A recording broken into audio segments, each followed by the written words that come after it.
Hi guys, it's Jessica with Pretty Presets, and I wanted to do just a quick video tutorial showing how I use radial filters in a lot of my images.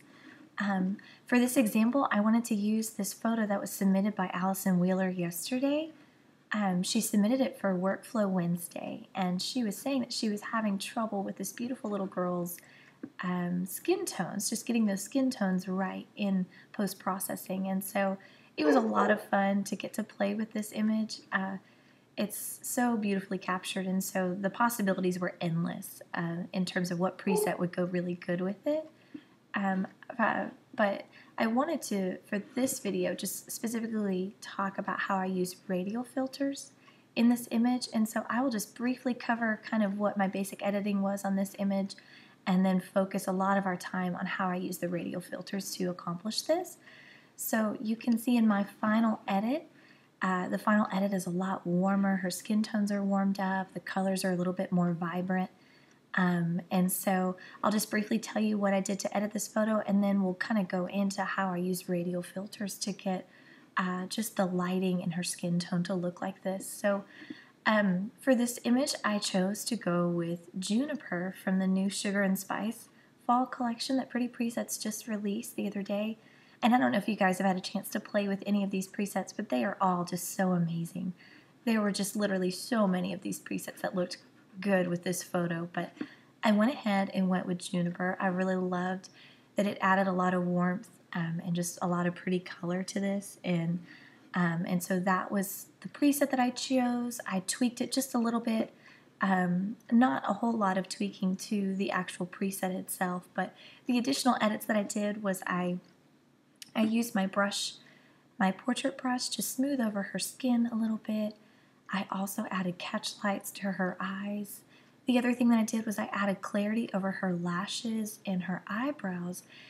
She's so fair-skinned that those kind of got lost in the picture, and so just by adding some clarity, I think I actually even added an additional brush over her eyebrows just to reduce the highlights and the shadows, just to darken them a little bit, and then that just kind of gives her eyes more of a frame. And so those were the brushes that I used, and then what I want to focus this video on is the radial filters that I used to achieve this image. And so on this particular image, this image over here, I don't have any radial filters applied to this. And so this is all my editing right here. This is the preset. This is my, all of my brushes are on there. The only thing that is missing here from this particular image is my radial filters. And so let me just show you guys what that looks like. So this over here is my final edit with the radial filters. This is the image with a lot of editing done but no radial filters. And you can just see how over here this image is much brighter. Her skin tone is just a little bit warmer. And so I want to show you guys how I did that with this. And so the first thing that I notice is that her on her right, our left side of her face is a little bit darker, and that's just simply because the sun is probably right over here, and so this side of her face is getting more light. And so to do that, I'm going to click on my radial filter button. I'm going to choose, I usually go with Dodge, but you could do a number of things to lighten up that side of her face. I don't think she's going to need that much exposure, but we'll just go from there and tweak it. You're going to select this invert mask box right here, and I'll explain why you do that. And then you're going to drag your circle. Now, by checking this invert mask box, that is saying that everything, all of your filter is going to be contained within this radial circle right here.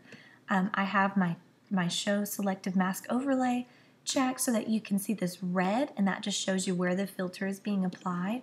If I uncheck this invert mask, then you're going to see the filter being applied to everything outside of that radial circle. And so, and I'll explain when I use this a little bit later, but for now we're just going to invert that mask. We're going to apply it to this right side of her face.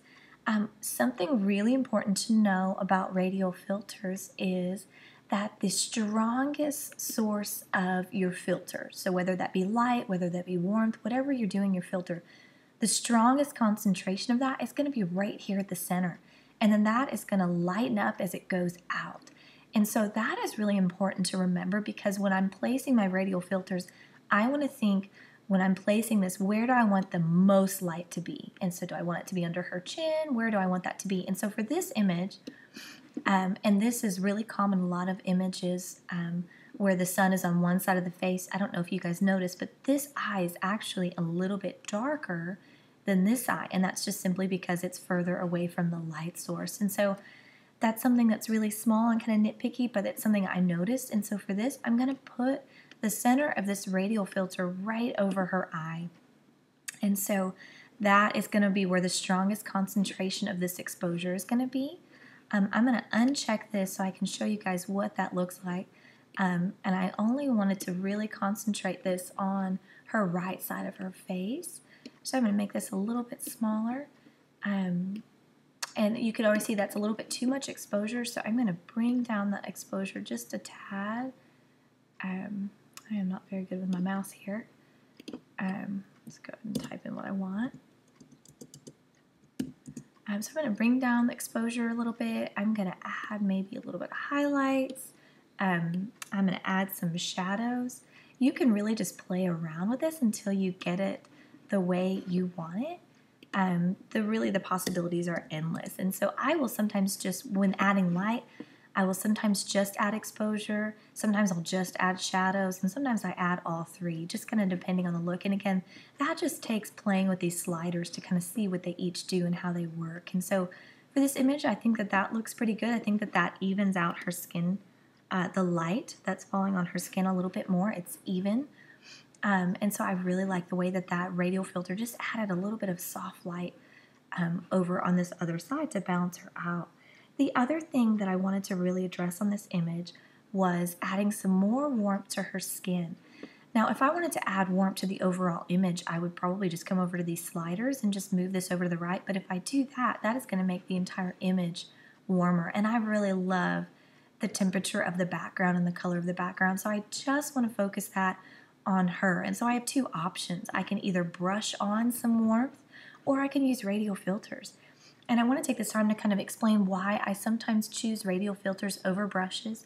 There's lots of times that I use brushes, and I love my brushes. But for me, sometimes radial filters can be a little bit quicker, as opposed to painting on some warmth on her face, which doesn't take much time. I can just simply add a radial filter. So let me show you what I'm going to do here. For this, I'm just going to select temperature, just going to add a little bit of warmth to her face. I'm going to make sure this box is checked because I'm going to invert this. And so instead of painting it on, I'm just going to open up this radial filter, put it where I want it, and then, after maybe a tweak or two, I'm pretty much done. And so for me, that maybe saves me a few seconds, but when you're adding a bunch of, or you're editing a bunch of images, seconds really count. So for me, that's one reason I like radial filters. They can be a little quicker. The other thing is you're not getting an even concentration of the filter all over like you would with a brush. They're graduated. So like I said, they're strongest at the center and they get weaker as they go out. And so I kind of like that. Sometimes I think that gives a little bit more natural look, especially when applying light or something like that. And so radial filters are just a really nice option in addition to brushes to play with once you get the hang of them. So that's why they're part of my workflow. So I'm going to add this warmth, and I want to focus it really just on her face and a little bit on her neck. And so I'm going to show you guys what that looks like. So I already like that her skin tone is not quite as washed out. It added a little bit of warmth to just her face. The only thing I don't like about this is that it added that warmth to her eyes, and I definitely do not want to warm those up. I want to keep those bright and white. Don't want to add any yellow to that. And so I'm going to show you guys a nifty trick of how I would erase some of that filter over her eyes. I'm going to check my mask overlay so you guys can see this. So while you have your filter open, when you want to erase part of your filter, you're going to go over here and click Brush. Then you're going to click on this Erase button right down here. And when you do that, your cursor turns into an erase brush. And so you just will brush that over the area that you want to remove that filter, and it's that easy. And now you have this custom filter with 2 holes in it that just cover her eyes. You can even erase some of it that kind of got over here if you wanted. I don't usually do that. You don't notice it that much on the hair. And so that's how you would erase some of your filter. And so now when I uncheck that, you can see that that warmth was applied to her skin, but it wasn't applied to her eyes. And I love that. I think that makes her eyes stay bright, but then that allowed us to quickly add some warmth to her skin. So that's just another fun option with radial filters. One last thing I want to show you with radial filters is how you would use them without being inverted. And I often will do this for backgrounds. So I'm going to uncheck this invert mask box, and now everything that I apply, everything that this filter is applying to is outside of this radial circle here. And so I often will do this to my images to darken the background. For this example, I'm using Burn. Let me show you what that looks like. And so that just added a nice darkness to the background, and that just helps our subject to pop a little bit more. You can choose a number of things. Sometimes I will choose depth and drama. Let me show you what that looks like. That's a really fun one to play with. It adds a lot of darkness and, just like I said, drama and color to the background. That's probably a little bit too dark for me, but that's just another fun option that you guys can play with. The other thing that I might do is sometimes I will use a radial filter to soften the background. In this particular image, I don't really need to do that because there's already so much pretty bokeh in the background. But sorry guys, I'm not quite awake this morning. Soften background, so that can show you what that looks like.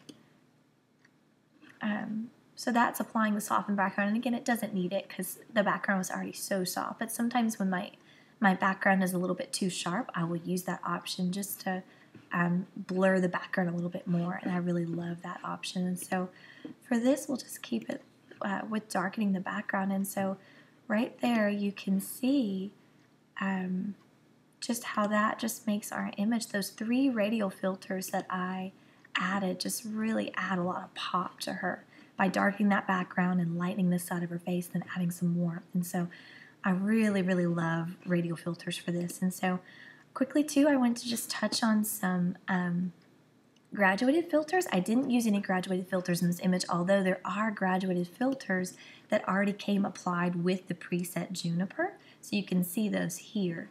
But if I wanted to add a graduated filter, the reason I didn't choose that option for this image is because I wanted to just concentrate the light on her face. But if I wanted to add a graduated filter, I would just drag this over here just like this. Graduated filters are also just like the radial filters. They're stronger on one end and then they gradually get lighter in the end. So graduated filters are going to be strongest where you start, and then they're going to gradually lighten as they go on. So there are a lot of fun options you can do with that. I'm going to turn this on and show you where that's being applied. And so if I were to drag this graduated filter over, say I wanted to add some light right here, but I didn't want to get it on her skin, I would just simply go over here and erase by clicking my brush and then erase, just like I did with that radial filter earlier. Now I can erase where this filter has been applied to her face, but it's still allowing that filter to be applied to the background. And so that's a way that you can erase with graduated filters. Something that I've just started doing that I learned from Tammy the other day, and I just love it, was this idea of feathering with graduated filters.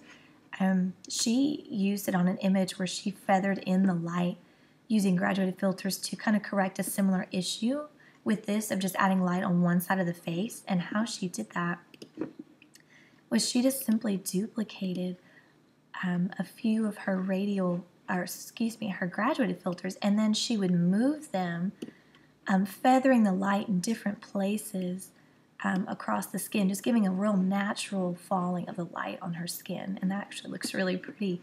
And so that's just an example of how I might use graduated filters as well. And so I hope this gave you guys just a good idea of how I use these radial and graduated filters. Again, they are so helpful once you start to learn how to use them. And again, you can just see in this before and after just what a difference they make in your image. And so they're a lot of fun. I hope this was really helpful. If you guys have any questions, feel free to ask me in the comments or message me.